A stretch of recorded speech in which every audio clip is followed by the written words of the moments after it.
మంత్రం మననాత్ త్రాయతే ఇతి మంత్రః అంటారు. అంటే ఒక మంత్రాన్ని పదే పదే భక్తి శ్రద్ధలతో జపించినా లేక స్మరించినా ఆ మంత్రానికి శక్తి పెరిగి దాన్ని స్మరించిన వారికి సంకల్పసిద్ధి కలిగిస్తుంది. వారిలో వాక్శుద్ధి వాక్శక్తి పెరిగి వారిని శక్తివంతుల్ని చేస్తుంది. అయితే ఆ మంత్రం గురుముఖతః నేర్చుకున్నప్పుడు, దాని నిరంతరం సాధన చేస్తున్నప్పుడు, ఆ మంత్రం పట్ల అపార విశ్వాసం ఉన్నప్పుడు మాత్రమే సాధకుడు సఫలీకృతుడు కాగలుగుతాడు. అందుకు పంచేంద్రియాల్లో శక్తివంతమైనది ఒకటి, అదే నాలుక. ఈ నాలుక ఆహార రసాస్వాదన చేయటంలో తనకు తానే సాటి. అంతేకాదు పరుల గురించో తమ గురించో గొప్పలు చెప్పుకోవటం, నచ్చకపోతే దుర్భాషలాడటం తిని నైజం.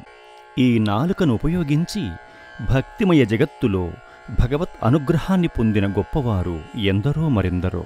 ప్రహ్లాదుడు, నారదుడు, ధ్రువుడు ఇలాంటివారు. అనవసరంగా మాట్లాడి సమస్తము కోల్పోయినవారు ఉన్నారు.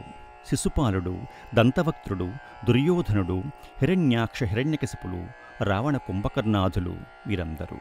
కాని సరైన మార్గంలో ఈ నాలుకను ఉపయోగించుకుంటే సర్వశత్రుభేదనం చేసి సమస్త సంపదలను పొంది జన్మ సఫలీకృతం చేసుకోవచ్చు అంటున్నారు కులశేఖర్లు. మరి ఆ మార్గమేంటో తెలుసుకుందాం. శత్రుఛేదైకమంత్రం సకలముపనిషద్వాక్య సంపూజ్యమంత్రం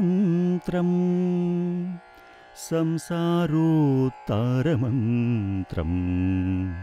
సముపచితతమస్సంఘనిర్యాణమంత్రం సర్వైశ్వర్యైకమంత్రం వ్యసనభుజగసందష్టసంత్రాణమంత్రం జిహ్వే శ్రీకృష్ణమంత్రం జప జప సతతం జన్మ సాఫల్యమంత్రం.